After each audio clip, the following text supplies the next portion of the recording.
ഇഷ്ടപ്പെട്ട പെൺകുട്ടി അവൻ തന്നെ കണ്ടെത്തി. ആ കുട്ടിയെ വിവാഹം ചെയ്ത് വീട്ടിലേക്ക് കൊണ്ടുവരികയും ചെയ്തു. അവന്റെ കാര്യത്തില് ഇതിലും വലിയ സന്തോഷമില്ലാന്ന് ഞാൻ കരുതിയതാ. എന്നിട്ടും ഇതിപ്പോ എന്താ നടക്കുന്നത്? എനിക്ക് പേടിയാവുക. ഒരുപാട് രാജ്യങ്ങളിൽ സഞ്ചരിച്ചവനവൻ. അവിടെ ഒരുപാട് കുട്ടികളുമായിട്ട് ഇടപഴകിയവനാ. അതെല്ലാം വിട്ടിട്ട് ഒരു നാടൻ പെൺകുട്ടിയോട് അവന് ഇഷ്ടം തോന്നി. നമ്മുടെ സംസ്കാരം അവൻ മറന്നില്ലല്ലോ എന്നാ ഞാൻ ആശ്വസിച്ചത്. പക്ഷെ ഇപ്പൊ ആ ചിന്തകളൊക്കെ മനസ്സിൽ നിന്ന് പോയോ? അവൾക്ക് യോഗ്യതയില്ലെന്ന് അവന് തോന്നി തുടങ്ങിക്കാണും. ഇന്ന് വിവാഹം കഴിഞ്ഞ സമയം മുതല് അവൻ എന്തൊക്കെ മാറ്റങ്ങൾ ഉണ്ടായിരുന്നു. ഓഡിറ്റോറിയത്തിൽ നിന്നേ ഞാൻ ശ്രദ്ധിക്കുന്നതാ. എല്ലാവരിൽ നിന്നും ഒരു ഒഴിഞ്ഞുമാറൽ. എന്താ എന്റെ മോന് സംഭവിച്ചത്? അമ്മ എന്താ ഒന്നും പറയാത്തെ? അവന്റെ മനസ്സ് മറ്റാരെക്കാളും അറിയുന്നത് അമ്മയ്ക്കല്ലേ? അവൻ കണ്ടെത്തിയ പെൺകുട്ടിയെക്കുറിച്ച് അവൻ പറഞ്ഞിട്ടുള്ളത് അമ്മയോടല്ലേ? നിങ്ങൾ ഈ പറയുന്നത് പോലെ അവന്റെ മനസ്സു മാറി അവൻ ഇതിനേക്കാൾ മെച്ചപ്പെട്ടത് ആഗ്രഹിക്കുന്നുവെന്നൊന്നും ഞാൻ കരുതുന്നില്ല. പക്ഷേ എന്തോ ഒന്ന് എന്റെ കുട്ടിക്ക് സംഭവിച്ചിട്ടുണ്ട്. ഒരു വിഭ്രാന്തി പോലെ. ശത്രുക്കള് കുടുംബത്തിനകത്ത് തന്നെ ധാരാളം ഉണ്ട്. എന്തെങ്കിലും രീതിയിൽ ഈ വിവാഹം ഒന്ന് മുടങ്ങുക. കൽപ്പനയുടെ അനിയത്തിയെ അവനെ കൊണ്ട് വിവാഹം കഴിപ്പിക്കാന്നൊക്കെ ചിലർക്ക് ആഗ്രഹമുണ്ടായിരുന്നു. ഇനിയും അവരെന്തെങ്കിലും കടുങ്കയോ മറ്റോ. താനെന്താ ഉദ്ദേശിക്കുന്നത്? കടുങ്കൈ എന്നുദ്ദേശിച്ചത് എന്തെങ്കിലും മന്ത്രവാദത്തെ കുറിച്ചാണോ? അല്ലാണ്ട് പിന്നെ വേറെന്താ കരുതേണ്ടത്? ആ വഴിക്കൊന്നും ചിന്തിക്കണ്ട അമ്മേ.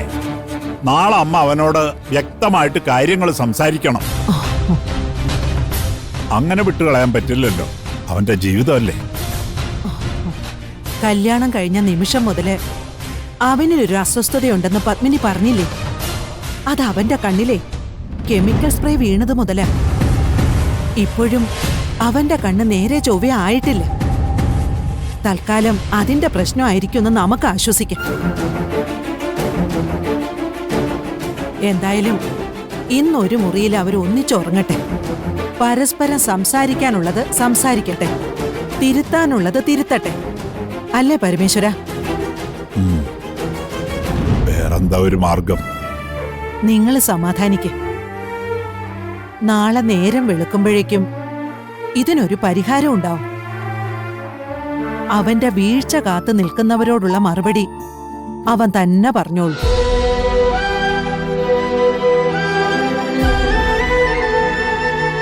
ഭഗവാനെ കൃഷ്ണ, ഇന്നോളം ഒരു പോറലും ഇല്ലാതെ കാത്ത ഈ കുടുംബത്തിനെ ഇനി അങ്ങ് തന്നെ കാത്തോണേ ഭഗവാനെ.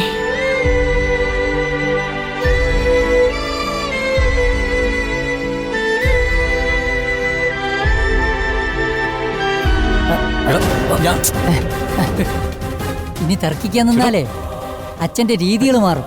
അതുകൊണ്ട് കൂടുതൽ ബഹളം ഉണ്ടാക്കണം. നീയെങ്കിലും ഞാൻ പറയുന്നത് മനസ്സിലാക്കുക. എനിക്കൊന്നും മനസ്സിലാകില്ല.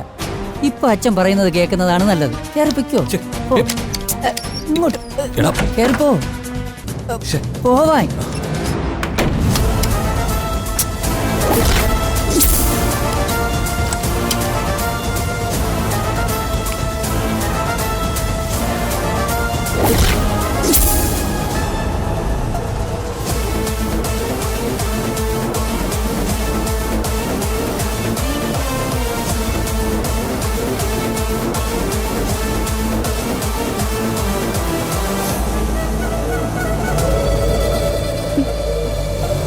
എന്തിനിങ്ങനെയൊക്കെ വിളിച്ചു പറഞ്ഞേ? ഞാൻ എന്ത് തെറ്റാ ചെയ്തേ?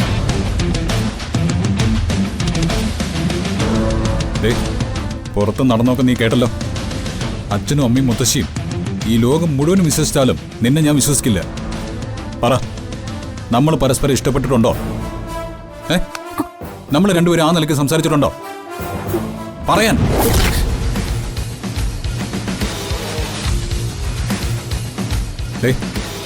ഉണ്ടെങ്കിൽ ആദ്യ നിമിഷം കണ്ടത് മുതൽ ഇപ്പൊ വരെ നമ്മൾ എന്തൊക്കെ പറഞ്ഞു, എന്തൊക്കെ കൈമാറി? പറ.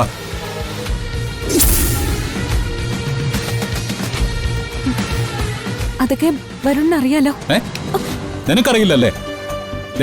ഞാൻ കണ്ട് ഇഷ്ടപ്പെട്ട എന്റെ പെണ്ണിനെ എങ്ങനെയാണ് നിങ്ങൾ എല്ലാരും കൂടി എന്റെ കൺമുന്നിൽ നിന്ന് മറച്ചത്? കല്യാണ മണ്ഡപത്തിൽ വെച്ച് എന്റെ കണ്ണിൽ കെമിക്കൽ സ്പ്രേ വീണു. അത് ചെയ്തത് നിന്റെ കൂട്ടുകാരിയാ. അവളെ കൊണ്ട് ആരാ അത് ചെയ്യിപ്പിച്ചത്? പറയാനല്ലേ പറഞ്ഞേ? വരുൺ, എനിക്കൊന്നും അറിയില്ല. ഞാൻ ദേവനാരായണ തിരുമേനിയുടെ മകൾ പ്രിയങ്കയാ. ഞാൻ നിന്നെയാണോ താലി കെട്ടിയത്? നിന്റെ കൈ പിടിച്ചാണോ കതിർമണ്ഡപത്തിൽ നടന്നത്? പറയടി. അതെ. കള്ളം. സത്യം പറഞ്ഞ എനിക്ക് ജീവനോടെ ഈ മുറിയിൽ നിന്ന് പുറത്തു പോവാം. അല്ലെങ്കിൽ ആദ്യ രാത്രി ആഘോഷിക്കാൻ വന്ന എന്റെ അവസാനത്തെ രാത്രിയാവുമെന്ന് പറ.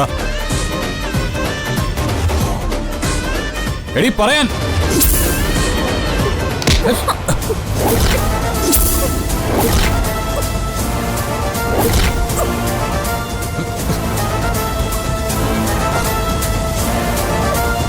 കൊന്നു. താലി കെട്ടിയ നിമിഷം മുതല് എന്റെ പ്രാണൻ വരുണിന് അവകാശപ്പെട്ടതാ. അതെടുക്കാനാ തീരുമാനമെങ്കിൽ ഞാൻ ചിരിച്ചുകൊണ്ട് മരിക്കും.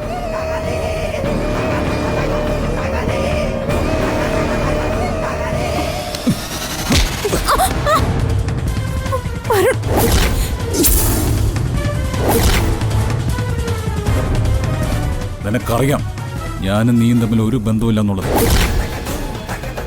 അത് മറ്റുള്ളവരെ ബോധ്യപ്പെടുത്തേണ്ടത് എങ്ങനെയാണെന്ന് എനിക്ക് വ്യക്തമായിട്ടറിയാം. ഇന്ന് നീ ഇവിടെ കിടന്നുറങ്ങ.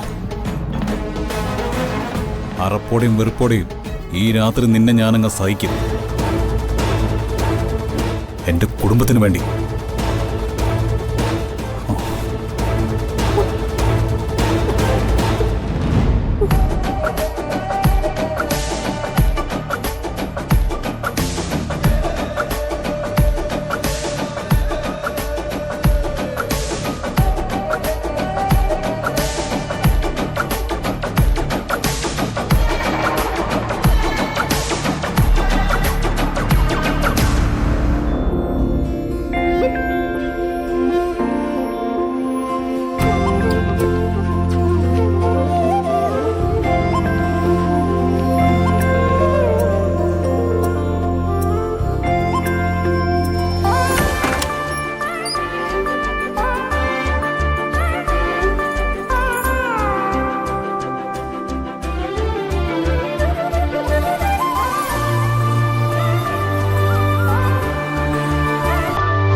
അവിടെ ഇരുന്നു.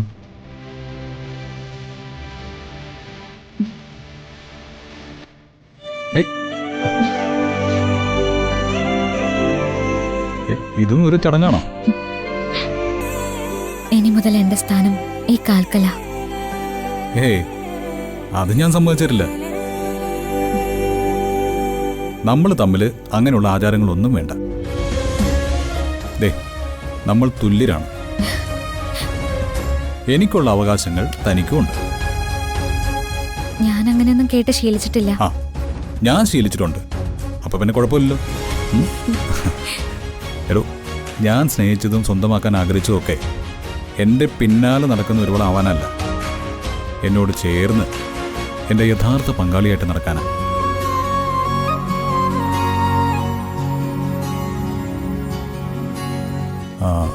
സ്വന്തമാക്കാൻ വലിയ തടസ്സങ്ങളൊന്നും ഉണ്ടായിരുന്നില്ല.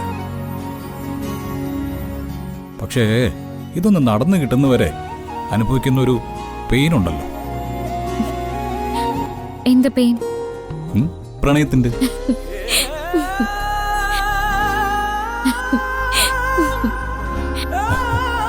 എല്ലാം ഒരു സ്വപ്നം പോലെ. എനിക്ക്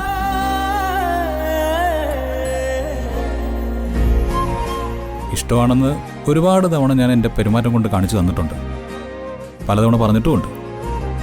പക്ഷേ എന്നോട് ഇതുവരെ പറഞ്ഞിട്ടില്ല. ഇനി എപ്പോഴാണ് അത് പറയുന്നത്? എന്തിനാ പറയുന്നത്? ഒന്ന് കേൾക്കാനുള്ള കൊതി. സകല അവകാശങ്ങളോടും കൂടി ഞാൻ ഏറ്റെടുക്കുന്ന എൻ്റെ പെണ്ണ് എൻ്റെ സ്വന്തമാണെന്ന്, എന്നെ ഇഷ്ടമാണെന്ന് എനിക്ക് പരിപൂർണമായൊരു ഉറപ്പ് വേണ്ടേ? എന്നെ കൊടുക്കുവാണോ? അതെ. ആദ്യം കണ്ടപ്പോ തന്നെ, ആദ്യ നോട്ടത്തിൽ തന്നെ എന്നെ കുടിക്കിയതല്ലേ? അപ്പൊ ഞാനും തിരിച്ചു ചെയ്യണ്ടേ? ശരിക്കും ഇഷ്ടമാണോ? അതോ എന്റെ പ്രാണന, എനിക്ക് എന്നെക്കാളും ഇഷ്ടം, ഈ ലോകത്ത് എന്തിനേക്കാളും ഇഷ്ടം.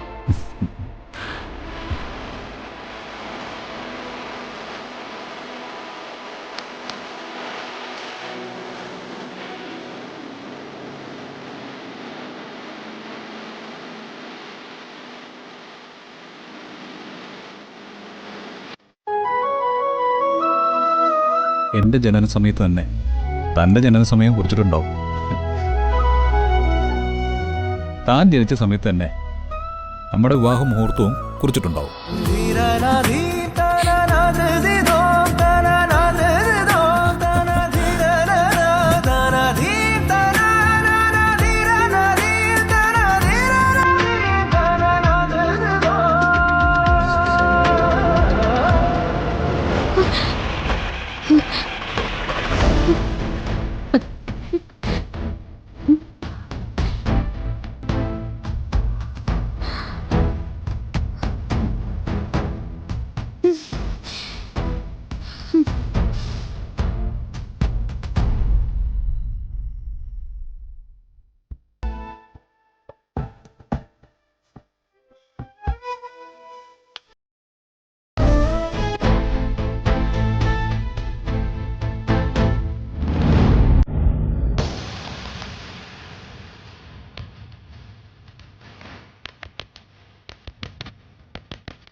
ഇന്നലെ ഫോട്ടോ എടുത്ത ആളല്ലേ? അതെ. ഇവിടെ എന്താ? ഓ, ഇവിടെയും പെൺകുട്ടികളുടെ ഫോട്ടോ എടുക്കാൻ വന്നതാ? അല്ലല്ല, തെരഞ്ഞു വന്നതാ. ആരെ?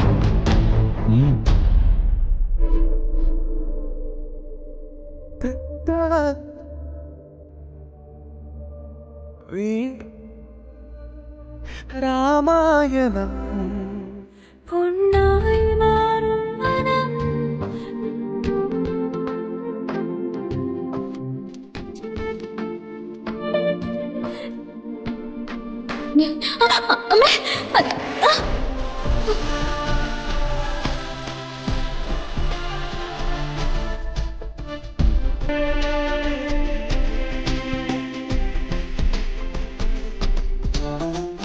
അതെ, എല്ലാവരും മഞ്ഞൾ അണിക്കുന്നതിന് മുമ്പ് എനിക്കത് ചെയ്യണമെന്ന് തോന്നുന്നു. ഇനിയിപ്പോ നാളെ മുതൽ എന്റെ മണിറയിൽ ഉണ്ടാവില്ല. അപ്പോ ഞാൻ വീണ്ടും ഇതുപോലെ മഞ്ഞൾ അണിയിച്ചു തരുന്നുണ്ട്.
വേഷം കെട്ടിയാലും നിനക്കെൻ്റെ പെണ്ണാവാൻ പറ്റില്ല.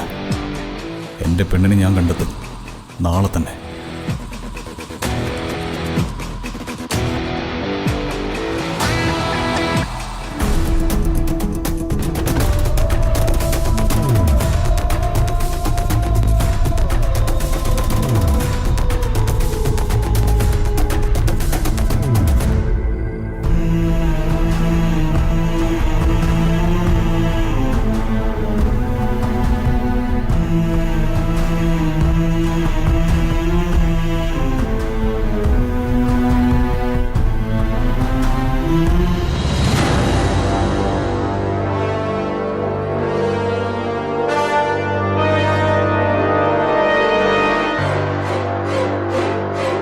എന്താ ഇവിടെ സംഭവിക്കുന്നതെന്ന് നിങ്ങൾക്ക് ആർക്കെങ്കിലും ഒന്ന് ഊഹിക്കാനെങ്കിലും പറ്റുന്നുണ്ടോ?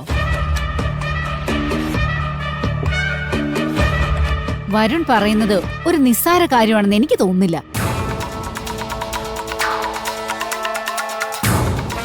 അവന് പ്രിയങ്കയെ ഇഷ്ടമല്ലെന്ന് മാത്രമല്ല, വെറുപ്പാണെന്നും വ്യക്തമാണ്.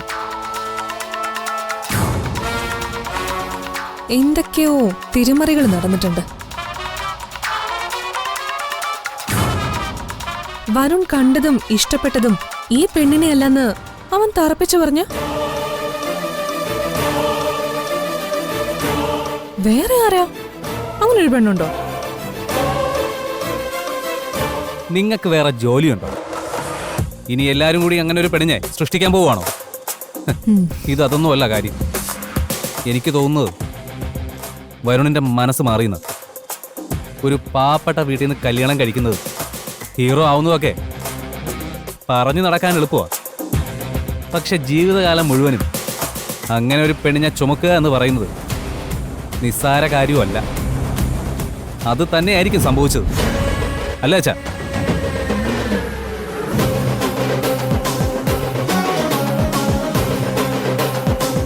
സത്യം പറഞ്ഞാൽ എനിക്കൊരു ഐഡിയയും കിട്ടുന്നില്ല. വരുൺ ബഹളം വെച്ചതോടെ കാര്യങ്ങൾ അവസാനിച്ചതാ. പക്ഷേ ഏട്ടൻ്റെ ആ ഇടപെടലുണ്ടല്ലോ, അതിലാ എല്ലാവരും ഒതുങ്ങിപ്പോയത്. അല്ലെങ്കിൽ പകല് വിവാഹവും രാത്രി വിവാഹമോചനവും നടന്നേനെ.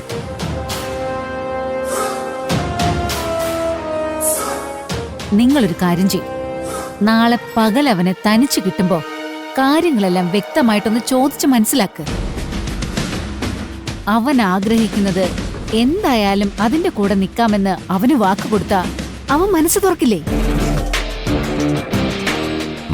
നേരം വെളുക്കട്ടെ. ഈ ജാതകത്തിന്റെ കാര്യമൊക്കെ എല്ലാവരും പറയുമെങ്കിലും തൊട്ടപ്പുറത്ത് വിധി എന്നൊരു വാക്കുകൂടി എല്ലാവരും പറയാറുണ്ടല്ലോ.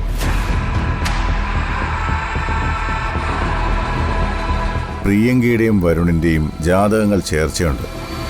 പക്ഷേ ഒന്നിച്ച് ജീവിക്കാനുള്ള വിധി മറ്റാർക്കുമാണ്. എന്തായാലും ഒരു കാര്യം ഞാൻ ഉറപ്പിച്ചു പറയാം. ഈ പ്രശ്നത്തിന്റെ പേരിൽ കുടുംബത്തിനെ എതിർക്കാനാണ് വരുണിന്റെ തീരുമാനമെങ്കിൽ കണ്ണും പൂട്ടി ഞാൻ അവന്റെ കൂടെ തന്നെ നിൽക്കണം. ഞാൻ നേരത്തെ പറഞ്ഞ വിധിയുണ്ടല്ലോ, അവന്റെ കൂടെ ജീവിക്കാനുള്ള ഒരു പെണ്ണിന്റെ വിധി. അതൊരു പക്ഷേ നിന്റെ അനുജത്തിയുടെ തലയിലാണ് എഴുതിയിരിക്കുന്നെങ്കിലോ? അത് നടപ്പിലാക്കാൻ വേണ്ടിയാണ് നമ്മുടെ കൺമുമ്പില് ഈ കാണുന്നതൊക്കെയെങ്കിലോ? ഒരു കാര്യത്തില് നമുക്ക് ആശ്വസിക്കാം. ഇവിടെ നിന്ന് അങ്ങോട്ടുള്ള വരുണിന്റെ ജീവിതം പ്രശ്നങ്ങൾ നിറഞ്ഞതായിരിക്കും. വരുണിന്റെ സ്വസ്ഥത നഷ്ടപ്പെട്ടാല് ഈ കുടുംബത്തിന്റെ സ്വസ്ഥത നഷ്ടപ്പെടും. ചിലരൊക്കെ വീണൊന്നും ഇരിക്കും. ആ അവസരം നമുക്ക് മുതലെടുക്കാൻ സാധിച്ചാൽ മതി. ഗൗതം എടുത്തു ചാടി ഒന്നും ചെയ്യരുത്. പ്രത്യേകിച്ച് നീ എന്ത് കാര്യമുണ്ടെങ്കിലും ചെറിയച്ഛനോട് ആലോചിച്ചിട്ട് മാത്രം ചെയ്താൽ മതി. മനസ്സിലായോ? വരുണിനെയും പ്രിയങ്കയും മണിയറയിൽ ഒന്നിച്ചാക്കിയിട്ടുണ്ട്. ആർക്കറിയാം നാളെ നേരം വെളുക്കുമ്പോൾ അവൻ അവളെ കഴുത്ത് ഞെരിച്ച് കൊന്നിട്ടുണ്ടാവുമെന്ന്.